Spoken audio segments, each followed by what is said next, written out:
Welcome to Forked Up, your go-to podcast for all things fries, spies, and decriminalize. I'm Matt Holloway. And I'm Michelle Davis. Today we're talking hot soda history, cereal strikes, and how to make a nuclear secret sandwich. So stay tuned, y'all. It's about to get forked up. What the fuck is going on, everybody? Hello, hello. Welcome to the spooky studio. For the listeners out there, Michelle has gone ham with the what is this material anyways? Some kind of plastic. Yeah. What do people do with this when they're done? There's spider webs all over. I had fun. There's also little fake spiders. We got leaves. You know you're what this right, was? guys. I went back to Sprouts and I got more gourds. You know what this was? This is people commenting how much they liked the gourds on the table. And Michelle's like, oh, you like props? I'll give you some props. Oh, you like that? Just you wait. You think I have... This is as far as I'm going to escalate. We can't fit a Christmas tree back here. I don't know what you're going to do. Like, oh, can't we? I would anyways. like half of your finest Christmas tree, please. What if we did it inverted so it was just upside down? Ugh. And it was just like right. They tried to make that a thing a couple years ago. Yeah. And it was dumb. Yeah. But yeah, broadcasting to y'all live from Spooky Studios. Do you remember a couple of years ago when I got a Christmas tree for like the first time in a very long time. Mm-hmm. And it was up on a friend's social and they're like, isn't she vegan? What is the see the thing that when you well, the thing is when you don't consume animals, people assume that you're weird in like all walks of your life, that you don't celebrate holidays. Like what else? Like margaritas or like, is that vegan? Yeah, peanut butter. The Christmas tree thing was the new one. Peanut butter just because it has the word butter in it. For sure, and they have no idea what's in peanut butter. Yeah. But no, now every time I'm thinking Christmas tree, I'm like, I don't know. I've been vegan a pretty long time. I'd hate to break the streak, not with chicken tenders. See, a Christmas tree doesn't make sense to me. If like you're vegan, you're like, killing plants is my shit. Yeah, that's my whole thing. Exclusively murder everything I do. Look at this. This is a table of corpses. Yeah. Enjoy. I'm gonna eat you later. Are any of these edible? Like, I'm gonna probably carve this one up. And the Carnival ones up in front are edible. This is a blue Hubbard. That guy's edible. Yeah, for sure. Yeah. Okay. Well, yeah, we don't have a recipe for a blue Hubbard. I don't know. Gourd dish. Anything. Just okay. When in doubt with a gourd, and first make sure it's not like waxed, obviously. Chop it in half, scoop out the guts, stick it face down on a cookie sheet, and bake it till you can put a fucking fork through it. Without resistance. Yeah. Yeah. And then you scoop out the flesh, throw it in the blender. Guess what? You've got pumpkin puree. Yeah, it's that easy. Oh, I don't know how long to roast it for. Read the newsletter from last week. Yeah. So speaking of newsletters, this set, all these decorations, thank you to our subscribers and our supporters, because y'all gave Michelle a fucking pass to go absolutely buck wild here in the studio. I don't know if I went buck wild. We only have one more episode before actual Halloween. Are you going to add to this? Hard to say. This might get more aggressive, y'all. Listeners, y'all should watch this episode on YouTube. You can find our channel at Bad Manners Food. If you're just listening, y'all should be watching because, as y'all know, we do have the new segment Talkbuster video, which is a phenomenal. I love how you gas yourself up every time. It's the best part of every episode every week. It is the most phenomenal programming you will ever come across. But yeah, thank you to everybody who has become a supporter. So what do we call them? We have subscribers, we have supporters. What does NPR call people who donate? Subscribers? Supporters. Okay, so we have two main tiers. to our newsletter, which comes out every weekend. So we have our subscribers, which is our free newsletter, which goes out every Saturday, which, like I was alluding to earlier, last week, I walked you guys through how to make a basic recipe when you don't know how to cook and you don't know what the fuck you're going to make. It was all about roasting. Mm-hmm. And then on Sunday, our paid supporters get a separate newsletter, often with an exclusive recipe. That's the goodies. That's the one that y'all want to be part of. Yeah. And the Sunday newsletter. And the Sunday newsletter, we had a new recipe release, which was from the new book, our blueberry marble rolls. Throw it up. Beautiful. Gorgeous. Gorgeous. And we walked you guys through how that recipe was created over time. We talked about the photography aspect to it. We showed you all the worst photos. We do something that we never do is sometimes recipes have to be shot a couple times before we're like, that's the one. Yes. And that one we had to shoot a couple times. So we showed our paid supporters the first photo that we had shot, which is pretty different. The vibe is still kind of the same. It's still for the same book. Yeah, but like you can tell why the first one wasn't working versus the one that ended up getting published in the book. Yeah, and I show you like an early iteration of like an idea I had for the recipe that did not turn out well, and just kind of walk you guys through that process and then give you guys the recipe. So we would love to have you be a paid supporter. It's $5 a month, or we have deals for a year. And you get that exclusive content every Sunday. Otherwise, our subscribers still get a wonderful newsletter every Saturday that we also work very, very hard on, but you will not have access to those top secret recipes. But when you decide to upgrade your membership, all that stuff still exists. It's not like you missed out on all of these things. It's still on our Substack. So you guys, if you want to sign up, if you want to become a subscriber and test it out first, you can just go to badmanners.com. There's a pop-up window, or we have a link in the bar. It says newsletter, or you can just go to badmanners.substack.com. Or as of this week, you can also go to broilerroom.com. Yeah, we would love to have y'all. That'll redirect to our Substack. Also, another big week here at Bad Manners headquarters, not just because of my spiderweb budget, which exploded. Y'all, we got a really good mail day. Boom, there it is.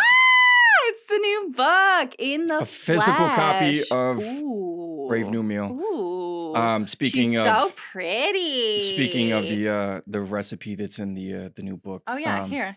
And if y'all can't wait another 30 days, well, at this point, I guess it's like 21 days or whatever. Counting down.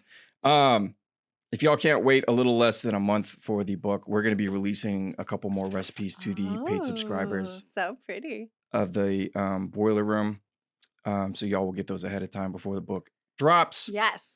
And it's really, really beautiful. We're really happy. I mean, look at that cover in real life. It's so gorgeous. I love it. I'm really happy with how this turned out. The first thing that Michelle and I do when we get our books is we kind of stand there in silence. And we just our breath, waiting to see a problem. We just flip through them, like, yeah, literally looking for problems.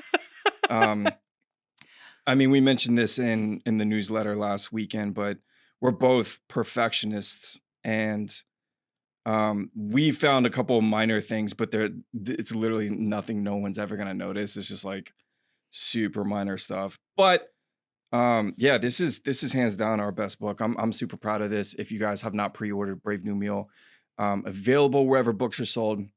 I do recommend, if you can, please support your local bookstore. Bezos has enough money, even though most of y'all will probably get it from Daddy Bezos, but that's okay. Yeah, Brave New Meal, check it out. And don't forget, when you pre-order, you get Vice House for free. Throw it up. That is only available for 3 more weeks. So if you want Vice House, you have to order Brave New Meal. Yes. Otherwise, you don't get Vice House. Speaking of publishing, this week is the pub week for Korean Vegan's first cookbook. Yeah. So congrats to her. I know Congrats she's hitting on up her first of many. Yes, hitting up some morning shows. We're seeing you all over. So congratulations. Love seeing the vegans topping the charts. There's a lot of plant-based books dropping this fall.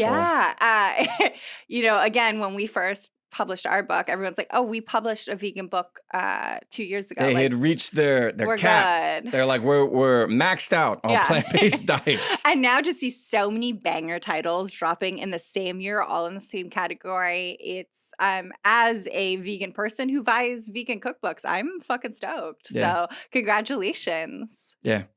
But speaking of recipes, Michelle, what the fuck do we have on the menu this weekend? This weekend, we have a potato breakfast soup. As you know, guys, I have been on a quest for a breakfast soup for a while now. I talked about it on the pod a little while ago.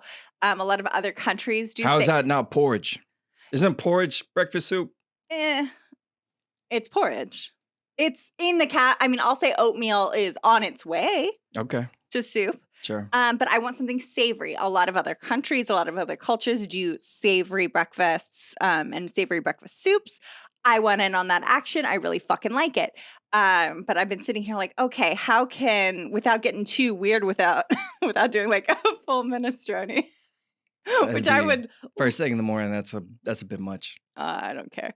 I was like, okay, what is a breakfast food that everybody loves that I can kind of make into a soup? And it's potatoes O'Brien, which is basically the potatoes you get at a diner when you order breakfast. I made that into a lovely soup with some sausage flavors, with like chopped fennel and all that kind of stuff. So you guys will really like it. I dreamed it up over the weekend with my girlfriend while we were very hungry.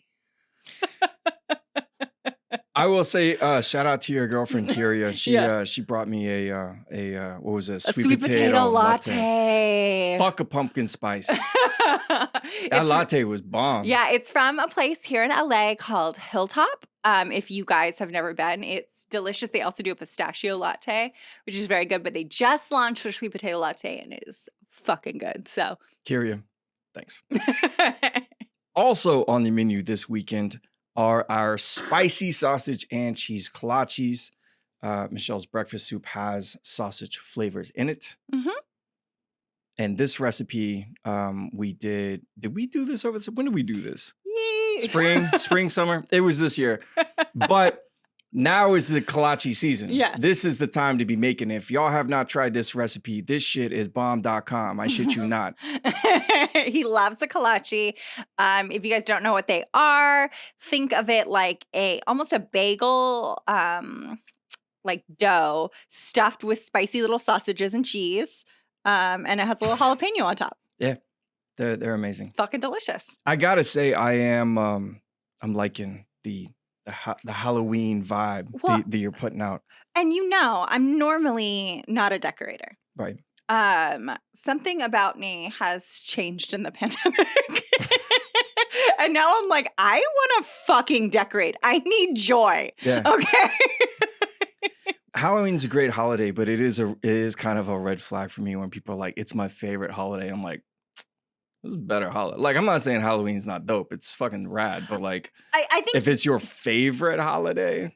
I mean, it's fun to dress up. I don't really do it as an adult. But I like Halloween in so much as it's the beginning of the season. The season where there's fun things to do. Yeah. Yeah. It is a delineation of time of being like, we're about to get like cozy. Mm-hmm. There's going to be a lot of food. You're going to see friends and family, which is usually nice.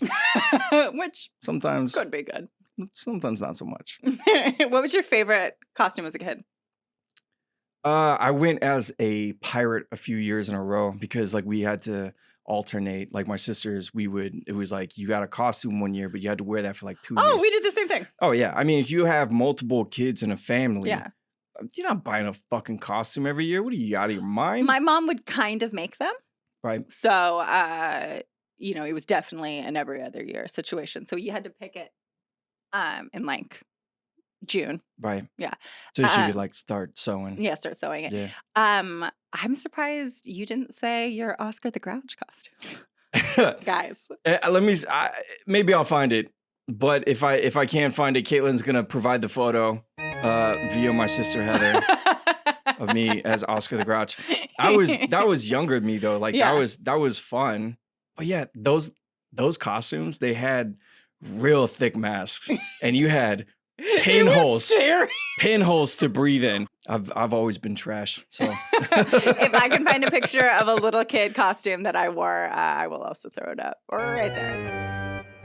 All right, that's enough Halloween nonsense. I think these gourds and the spider webs are like giving off fumes. Good gourd. Good gourd, y'all. This is chemicals, right? Like it has to be. This can't be. It's not. There's nothing natural. The pumpkins are the most natural thing on here, and even then, podcast hosts go insane on camera due to huffing spiderweb fumes. That bag did say "use outdoors only." I wonder what that meant. Let's get into the actual episode. Michelle, kick us off with a food history. Here we go. It is now time for This Week in Food History.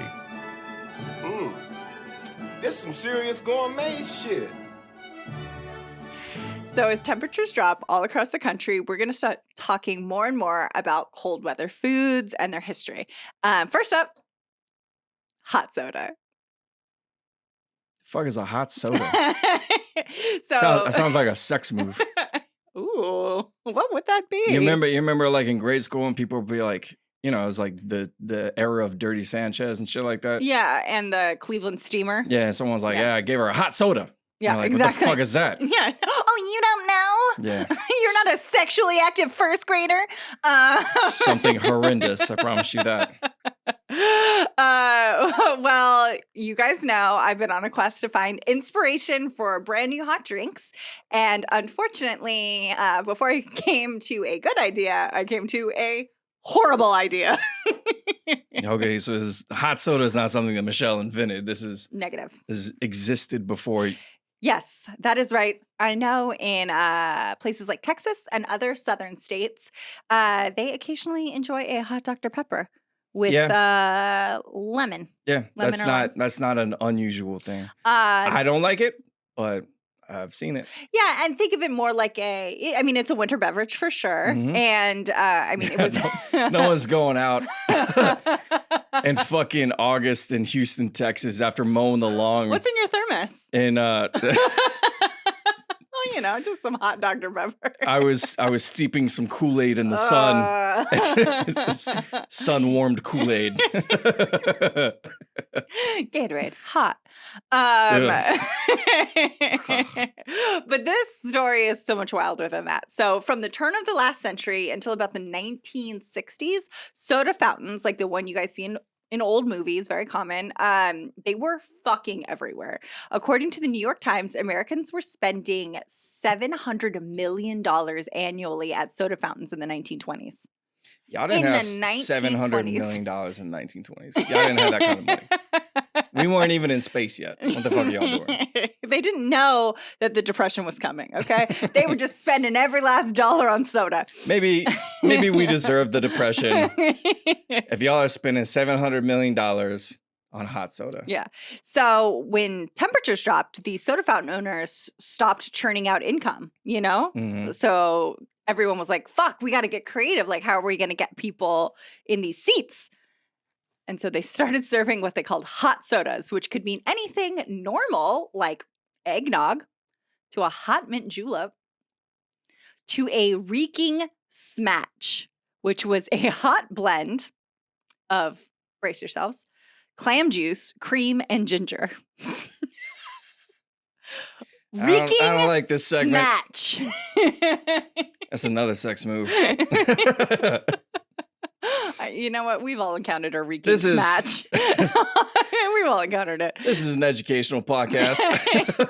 So I'm sure there were, again, classics like hot chocolate, but these damn guys got fucking weird with it. They sold broth, bouillons, and soups labeled as hot soda, like in cups, which is fine. But they also got crazy with phosphoric acid and eggs. Here's a menu from 1930. Just take it in. Okay, so why don't you take us down the menu here, Michelle? Okay. The fuck are we looking at? So this is a hot soda menu. It starts with hot chocolate. You got to get them in with something familiar. Can't scare them right away. Okay, hot chocolate, whipped cream. With whipped cream. Not unusual. Okay, right under hot chocolate with whipped cream, we have our hot beef drinks. There's beef tea. There is beef cream cup. I don't know. Beef and tomato. Wow, that is an expensive beef drink. Okay, immediately under beef, they're not pulling any punches. We got hot clam drinks. You know what I like? The difference between like the beef and celery, the beef tea, the beef bouillon, and then the beef and tomato is that the price doubles. Yeah.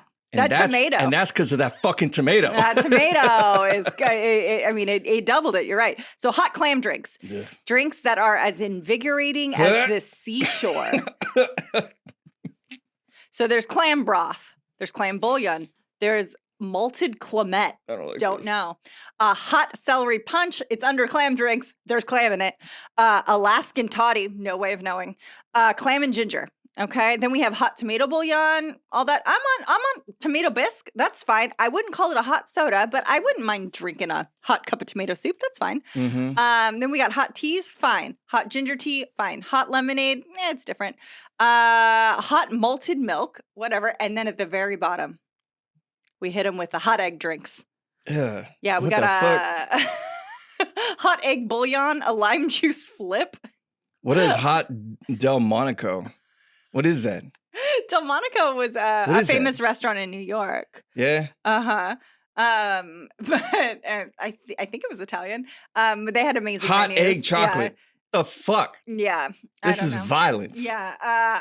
What about hot egg phosphate? So it has phosphoric acid in it and a hot egg and water.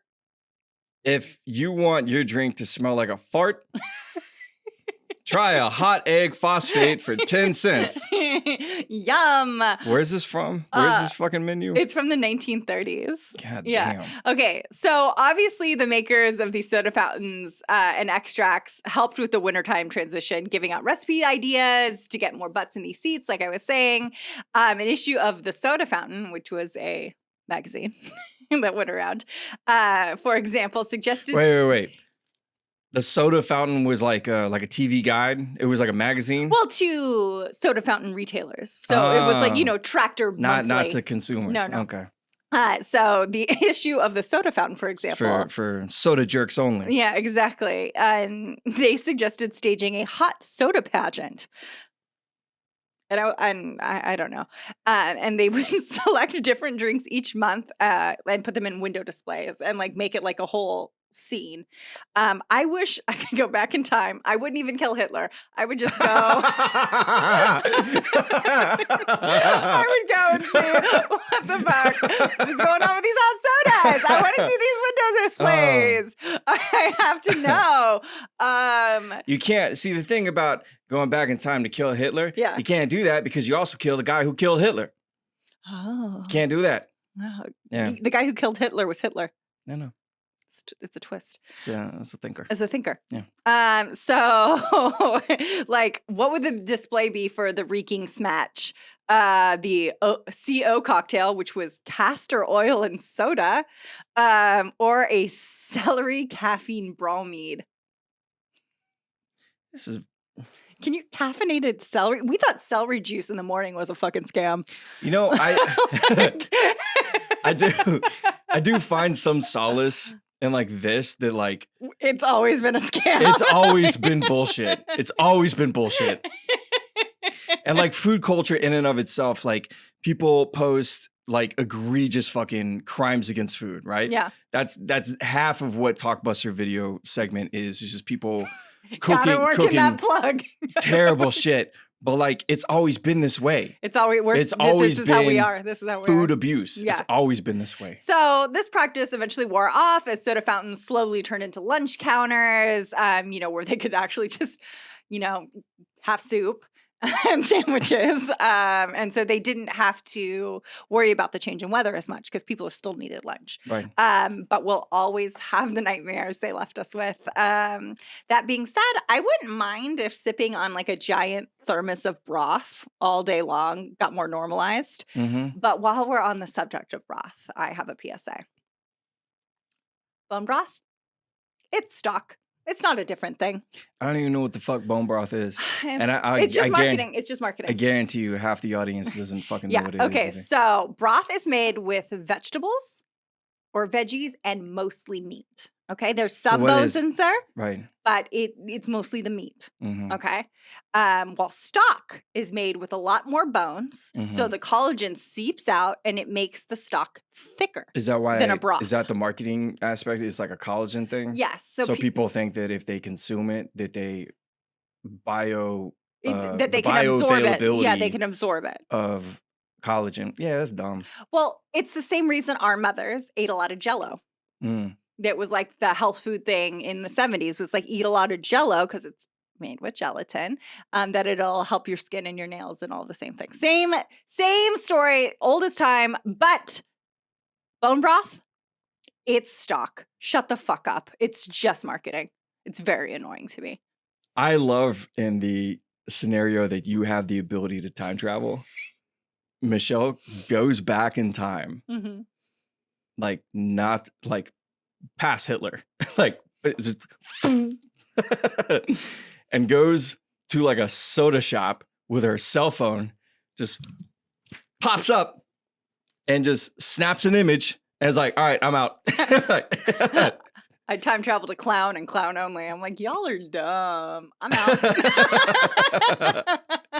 You should have traveled with something that was like gonna like fucking like a butterfly effect. Yeah. You just like you travel and then you're like, oh, here's a pomelo. Bye. Later.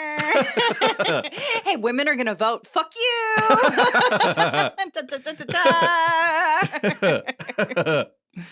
Yeah, I only go back to see culinary nightmares. Yeah. Yeah, I'm very into it. Like, I want to see them serve lobsters in prison. You know what I mean? Right. And like prisoners complain about it. Yeah, and they're like, not sea bugs. I'm like, oh, do I have that ghost redhead girl popped back up again, making fun of us? I want that. That should be like I should start a little zine with Michelle Adventures in Time Travel. Yeah. That's like, if you pay $10 a month, you get the Michelle Ghost Redhead time traveling zine.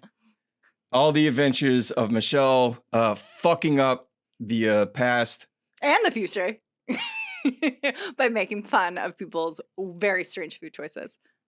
Enough time travel talk. Let's talk about Talkbuster. Talkbuster video. A new segment that we have here on the show, Talkbuster Video, is our favorite videos fresh from the internet's kitchen to our podcast studio. And we talk about them. They are chaotic. So if you are new to the segment, we both provide videos and the other person has not seen them. So our reactions are genuine. And if you're listening instead of watching this podcast, there is a very easy way to rectify that. Go to YouTube and look at our channel, Bad Manners Food. Become a subscriber. Be sure to like this video, and you'll get this shit every Friday morning in your feed. Anyways, let's get to the chaos. Great. We're in. Okay, look at this. Keep going. Okay, get that fire out of here. You want to get those bottom parts? So this is... Smells so good, guys. Wait, hold on. You want to get the bottom matches on the bottom? We got them. There we go. It's a steak over a barbecue with a shit ton of matches. They're holding a Hold it here like this. Those slab of matches are steak. now burning our steak, cooking it perfectly on the top. Perfectly. I don't know about that, buddy. The fire goes out. Almost done. Almost done? That thing is still bleeding. bleeding. How many matches you think that is? Do you want to set it down on the grill? I mean, that's all That's a whole igniter. that's a whole match book, match box. Yeah. Set that down right there. So we just smashed them in? Beautiful Dude, just- cedar, just like that. Cedar? Let me see the other side. Show you. wanna see- Oh, guys, we did it. I want to see it. We did amazing. Flip it. Why didn't he flip it? Why didn't he flip it? We're going to continue this video. I just like, Michelle, you should explain to the audience what is happening. What's happening is I'm losing respect for men every single day. I've said this 1,000 times, men can't cook, and it's because of shit like this, is that we think instead of just cooking with what we know works, men have to do some man shit. Can I just ejaculate dinner? Can I stick 120 fucking matches into one side of a steak, light all of them, and be done in 30 seconds? Yeah, so at first it looks like they're cooking a porcupine, and they light all these matches, and they're holding it with tongs over a grill, which does not appear on. And then they light all of it, and then they flip it over so that the side that doesn't have matches on it is on top. And apparently they think the matches are somehow cooking it from the bottom. And then, but he's hesitant to show us the other side. And we're gonna see the other side right now. This is really good. Okay? I wish you guys could smell it. Show you exactly how we got this going on. Okay. It smells like we're gonna turn the lower grill off. It is done. We've got the grill was on the entire time. What the fuck are you doing, I don't buddy? think it was. I don't think it was. Well, that little flame just went out. Well, because he turned it on. But yeah, let's see that. And now you pick those things out. You get these. These are all of our wooden matches. You take them out and look at this. We're gonna slice this open. It cooked their side perfectly. That's raw. It's not too well done. It's perfect. No, it's not. It's raw, dude. Let's see.Cut it. Look at that. A beautiful That's raw. medium rare, just That's like not medium that. rare, dude. Wood. Look at how many. Steak. That is. Look at how many. Do you know how long it would take you to pick all those matches out? As long as it took to probably longer than to stick them all in. Yeah, because he smushed them. Yeah, he pulls out this single bite, And which it has clearly 4 or 5 which is matches in it. raw. And yeah, you're right. It does look like a porcupine. Yeah, it is awful. Also, just fucking cooking. Like, what Just a cooking normal. What are you doing? A disrespectful move. Yeah. Disrespectful to this steak. My man, that is raw. Don't eat that. Look, it's been a while since I've cooked a steak, but like that's fucking raw. Listen, this vegan could cook a better steak. I love it. These are the same motherfuckers. Look at Like, vegetables are gross. You cooked a steak with 700 matches and then ate it raw in front of your buddies. I'm so embarrassed for you. Yeah. It's embarrassing as a man. It's embarrassing as a human. Yeah. You know what? This goes perfectly to the video I sent. Oh yeah? Yes, that very last one. Okay. This is Michelle's. I have not seen this video. Let's let it rip. No, dude. Oh.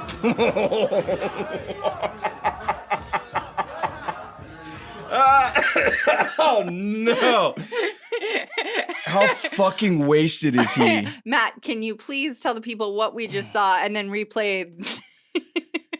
So this is clearly someone's parents are out of town, obviously, and they're throwing a high school party Or college. Yeah. Because these guys have buttons up. So you don't really wear those in high school. Yeah. Video just starts on my man reaching for raw chicken that has been set out to, I guess, be seasoned. Well, I mean, the guys are behind him are in the kitchen, in the counters. It's all like guys who would be like, don't you know who my daddy is? That's what they look like. Oh, this is, everyone here is wearing LL Bean. Sperry topsiders is the exclusive footwear in this kitchen. Yes.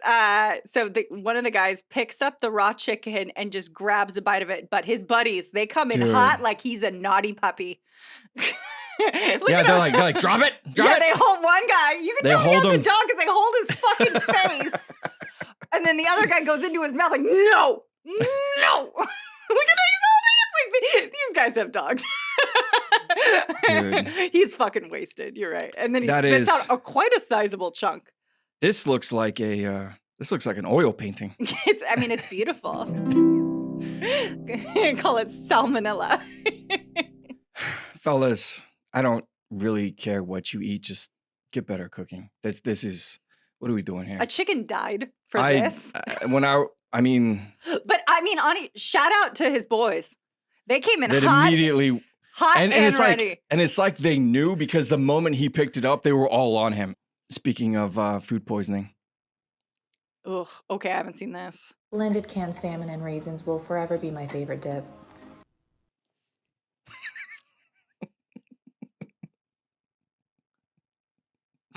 What? Yeah. You want to? Did you not catch it the first time? We can play that back. Blended canned salmon and raisins will forever be my favorite dip. Yeah, we're good. We don't need to see any more of that. How did you arrive at that flavor profile? Holy shit. Oh, that's rough. Okay, I'm going to give her benefit of the doubt. I'm going to think it through. That looks like it's horrible. It's horrible. That looks like cat food. Yeah. That's no good. That's no good. This is a bummer. And raisins. What does she eat this with? This is just a cracker. This is a bummer in a blender. Yeah, it is a cracker for sure. It's like that Eve 6 song, Bummer in a Blender. Ugh. Yeah. Oh, will forever be my favorite snack. This is up against popcorn, and she's picking salmon and raisins, chips and salsa. Just a plain salty potato chip could be your favorite snack. Pretzel? Yeah. A baguette? Nah. Raisins are a very specific, like you got to be intentional with how you use those things. I am not even affiliated with raisin culture. I am barely involved. I will overlook them. She didn't even put salt or an oil or pepper or orange juice. The woman's chaos. I don't know what the fuck she put in it. Canned salmon and a generous handful of brown raisins. It wasn't even like golden raisins, which I don't know. Somehow I think might be better. When did the tradition start that people hate themselves? No, like raisins, like I was saying, you got to be really like intentional with how you're going to consume them. Mm-hmm. The people started giving it out in at Halloween? Yeah, like at Halloween. Like, Yeah. why the fuck did people, they were like, oh, you know what kids like? Boxed raisins, because they eat that shit at recess. People used to give out fruit. Like fruit was a cool ass thing to give back in the day. Like kids for Halloween used to get, remember we talked about this in a previous food history. Candied apples? No, they get tangerines. Oh, right. You know, and citrus and stuff. And so that was very common. Yeah, and candied apples. So there is a history of fruit, but raisins. Yeah. No. I mean, if you want to get egged. All right, moving on to This is a video number I 3. sent. This is Michelle's second submission for this week's episode. Looks like we are at some kind of resort or it's like a jungle setting. So let's take a look here. He's gonna come up the steps. Here he comes. Nope, dude, get out of there. Oh my That's a goodness, fucking he's warthog. huge. Dude, get out of there. Listen to him. Hello, boy. No, dude, that thing's gonna charge you. God damn it. People are so fucking stupid. Hi, boy. Nope, they're not friendly. Yeah, you. Help! Help! I love it. He's like, oh, maybe I could touch him. And you just hear, who I assume is the wife, go, don't. Did you hear it? You go back. Yeah. It's right when he gets too close. She saw the writing on the wall. No, don't. God damn it, man. Help me! Help me! Help me! Help me! Bitch, you could have left at any point. I don't know why he thought that was going to go well. Guys, don't pet wild animals. Yeah, wild pigs especially. They're mean and they're smart. Yeah. And they're fast.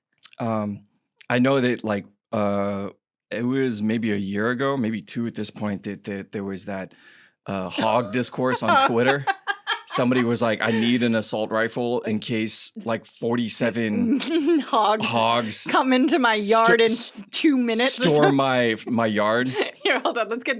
And I honestly, I know that everyone was making fun of that user. And I was like, they're not entirely wrong as someone, you know, growing up in Texas. Okay, this was the tweet. When was this? This was 2019. Okay, so a couple of years. This was in the before times. Legit question for rural Americans. How do I kill the 30 to 50 feral hogs that run into my yard within 3 to 5 minutes while my small children play? I don't know, man. Move. Move to the city. Don't live there. But the guy... Because you know what? Like, you know, again, coming from a vegan, you can mow them down.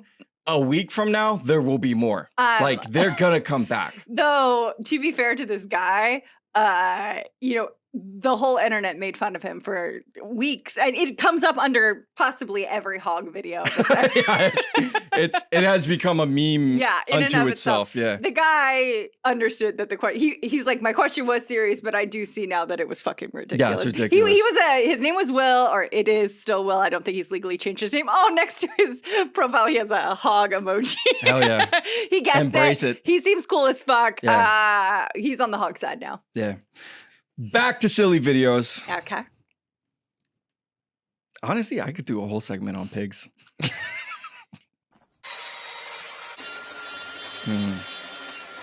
It's my kind of content.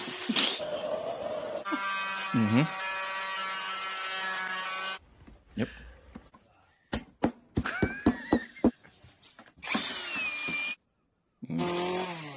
Yeah.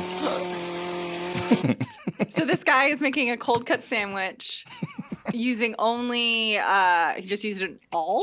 Shop tools. Yeah, he's only using shop tools to cut the onions, cut the bread, toast everything.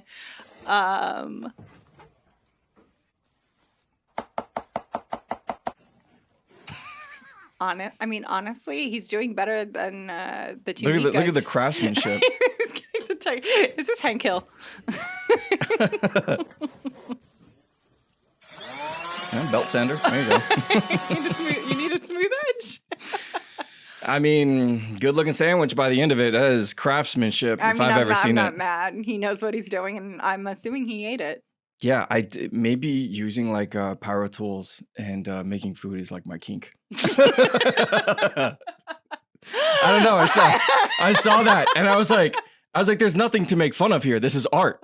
It reminds me of that clip from Community.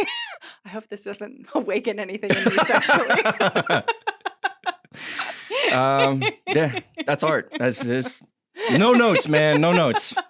Надоели японские роллы? Скрути русские. Свари картоху и выложи на Mashed potatoes on nori. Добавь лук, селедку и огурцы. Скрути красивый ролл.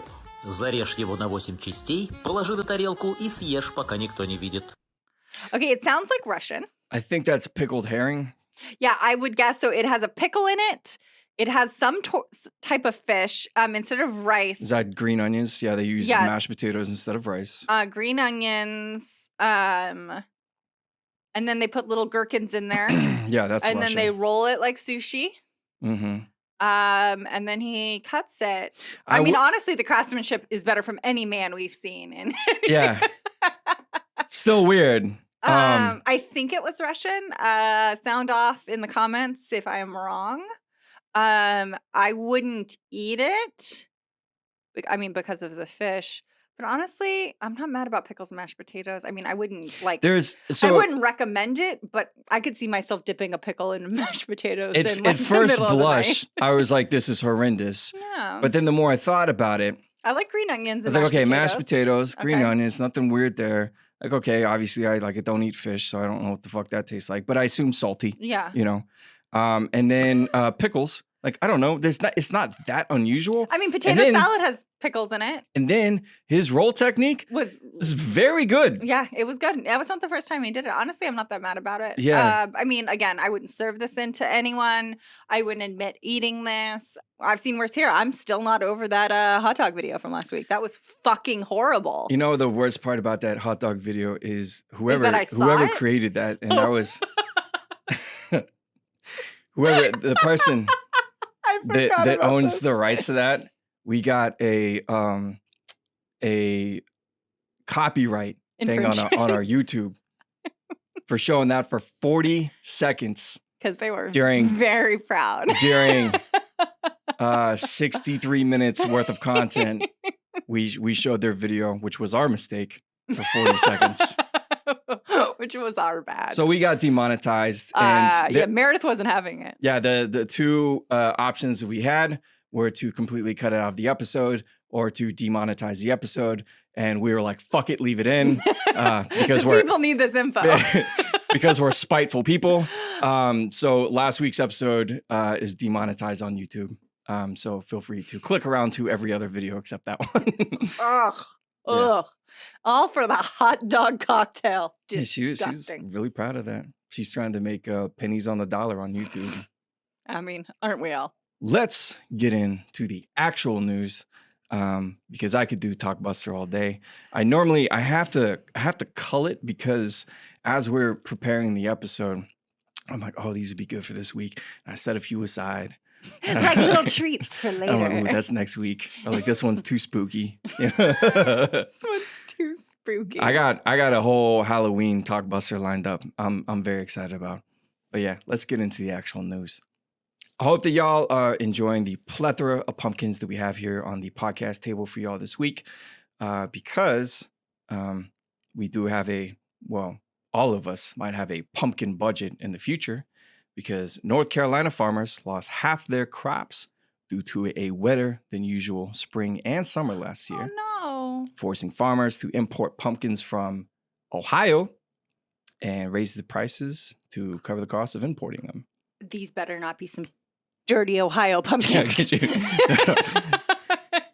People in North Carolina be like, they're like, nah, this is an Ohio pumpkin. Nah, Nah. I can't hear the Tar Heel in that. No, ma'am.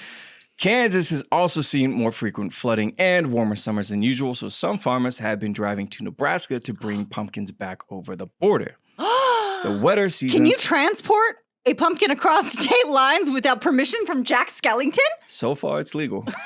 So far. Enjoy your freedoms, folks. As Kansas has been dealing with the wetter seasons, this creates a fungus on the foliage. Foliage? Who cares? On the leaves. Just on say the leaves. Just say leaves. It eats them leaves. And those big old leaves on the vine will protect the gourds as they're growing from squash bugs and raccoons. Mm-hmm. So without the leaves... Yeah, raccoons do fucking damage. They do damage to pumpkins and to watermelons like you wouldn't believe. And here in California, we're having our own problems because of our extreme drought conditions. Some pumpkin farmers have completely gone out of business, and those remaining have increased their prices to cover the loss of smaller harvests, while some farmers have opted not to plant any pumpkins at all this year. Well, now I feel like those people who were hoarding all the toilet paper. We are rich in gourds. I have an embarrassing... Have you disappointed your children? Do you need a gourd fast? Email us at fu@badmanners.com and I will hook you up. Spiderweb included. Spiderweb included, local delivery only. So, how much y'all willing to pay for pumpkins? Are y'all worried about climate change yet? Everyone who's going to a pumpkin patch right now and y'all are taking your kids or your bae, your boo, whoever. And maybe you're going and solo. Halloween, it better be a boo. And that's good. Thank you. And you're staging your typical fall gram photo, as everyone does. Mm-hmm. Would y'all be willing to pay $200 for a pumpkin? That's the direction we're headed. Think about it. Oh no. Think about paying $200 for a pumpkin and then them saying every household is limited to one pumpkin, because that is where we are going with climate collapse. Biden's America. Y'all spunking. Thanks, Biden. Michelle is broken. It's the spider fumes. These pumpkin spice lattes are gonna be fucking $37. How are we gonna make a pie? Or what if they go the route of Christmas trees that you have like natural pumpkins versus like plastic pumpkins? Ooh. Yeah. Who are the true gourd heads? Yeah, and then you're like weighing the benefits because you're like, well, we only have to buy one pumpkin, and we just put it out every year. We leave the webs on it. We don't take them off. We don't even dust it. Yeah. Oh Lord. I don't know. Enjoy these pumpkins while you can, y'all, because we might be smuggling these into Nevada. It's Nevada, and they wrote us so many letters about it. We did, y'all. We used to do ad reads for the, say it again. The tourism board of Nevada. Nevada. See, I'm in my head about it. So we used to do ad reads for the tourism board, and they got so irritated with my pronunciation of it that they wrote us a fucking letter. Multiple times. And our producer, Sean, had to pull the me OG aside. Gourd Lord. Yeah. He had to pull me aside and be like, dude, just stop doing the ad reads. Let Michelle do them. Because you can't say it. Yeah, so what do you say? Nevada. Wrong. It's Nevada. How is that? I'm not going to get into it. Anyways, Michelle, what news do you have for us this week? All right. Another day, another strike at America's processed food factories.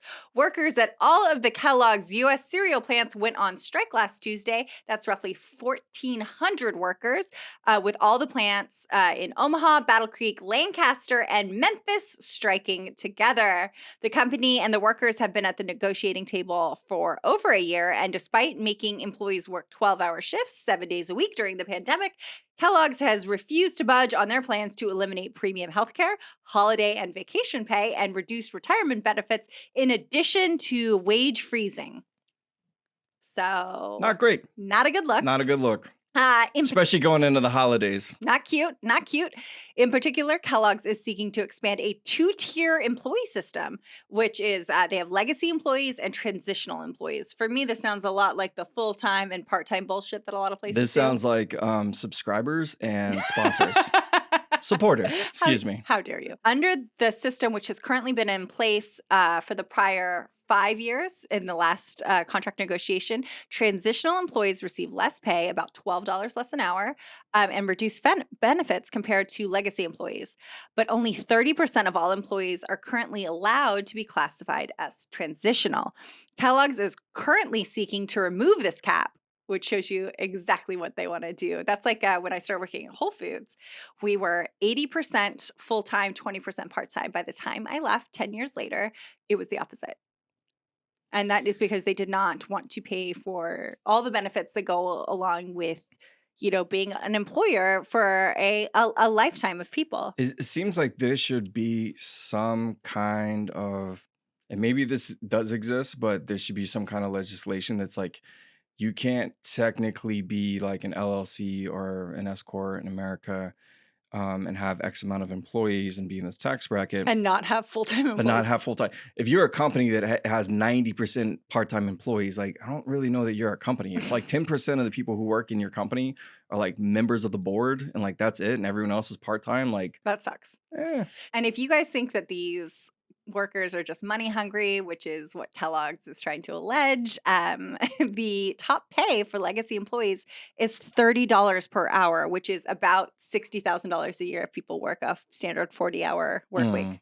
So what they are looking to do with these transitional employees is just fucking devastate their labor budget so that they have more profits. Additionally, the company is seeking to remove the cost of living adjustments and stop offering pensions to new employees because our generation is just going to die in the gutter. Quote, the company continues to threaten to send additional jobs to Mexico if workers do not accept outrageous proposals that take away protections that workers have had in place for decades, says Anthony Shelton, president of the Bakery, Confectionery, Tobacco Workers, and Grain Millers Union, which represents the workers. That was also who was representing the Nabisco strike. Quote, Kellogg's is making these demands as they rake in record profits without regard for the well-being of the hardworking men and women who make the products that have created the company's massive profits. Great point, Anthony. Kellogg's is expected to start bringing in temporary workers, or scabs, to attempt to keep the production line moving and reduce supply disruptions for customers. But here's an idea, guys.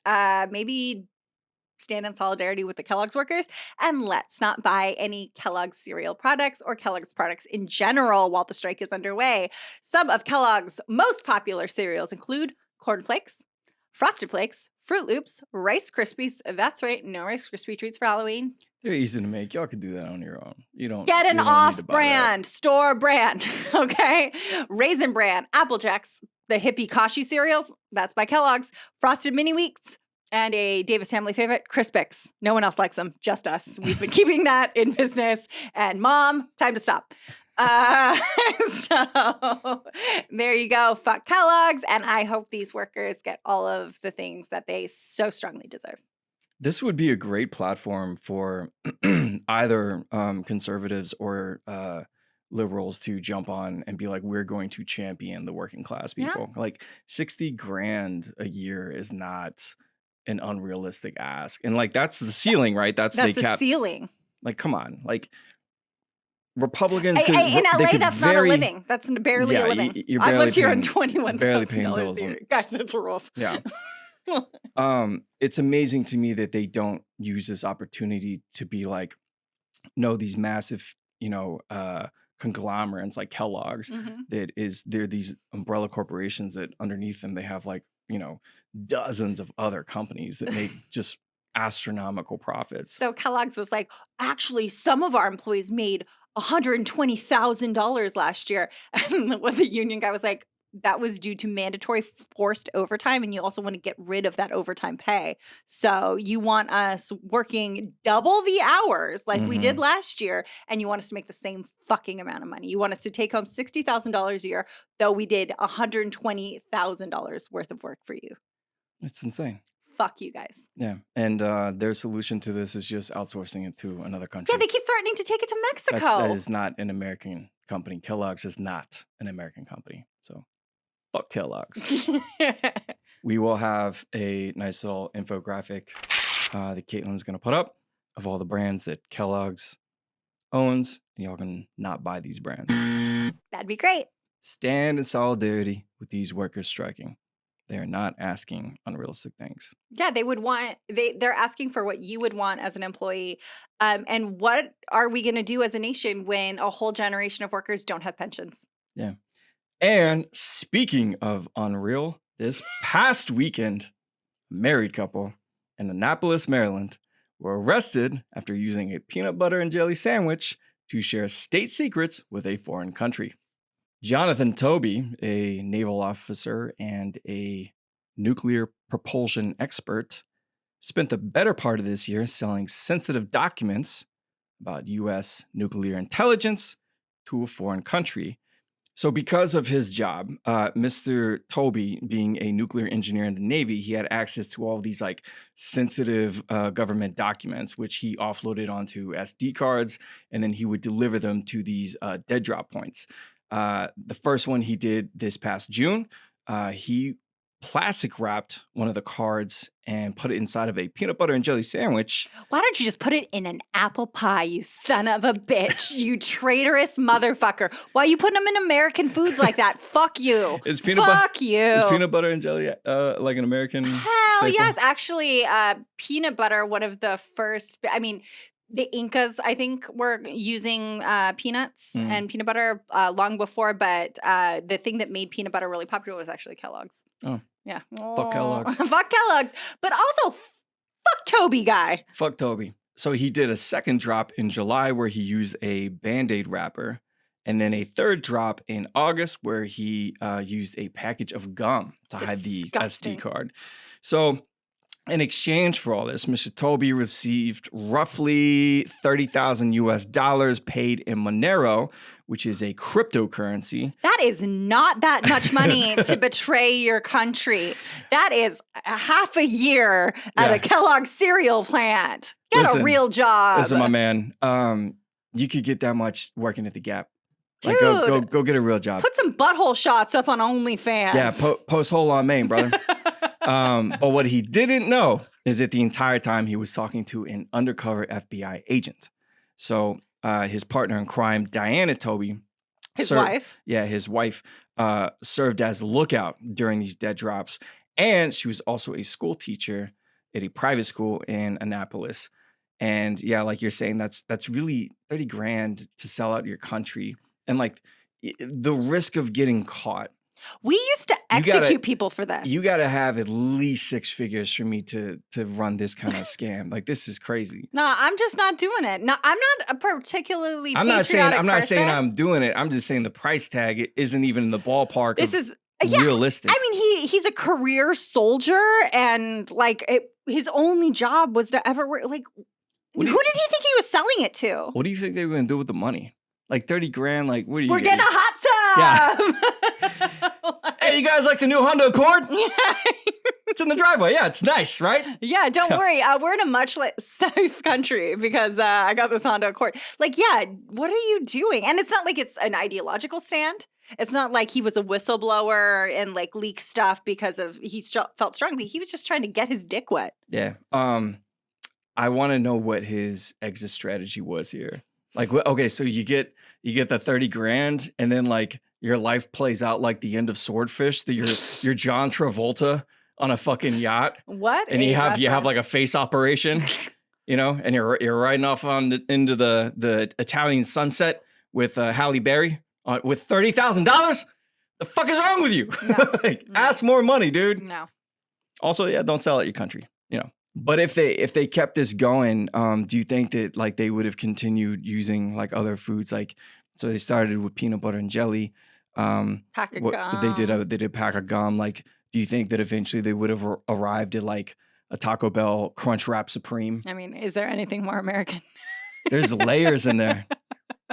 For all kinds of secrets. Is that an SD card or is that just the Crunch Wrap? Yeah, don't sell out your country. Both these shitheads are looking at life in prison. So I mean, yeah. They should be grateful it's life in prison. If this was 100 years ago, firing squad for sure. Yeah, they would have just shot him. Yeah, it's ridiculous. It is ridiculous. And this has been a ridiculous episode. Let's get the fuck out of here. We both got work to do. All right, shout out to our producer Caitlin Cleveland, who makes sure this podcast is in your feed and available to watch every week. And shout out to our audience. Thanks for tuning in every week. And don't forget to pre-order your copy of Brave New Meal. It's available wherever books are sold. And don't forget to get your copy of Vice House because that shit is disappearing in 3 weeks.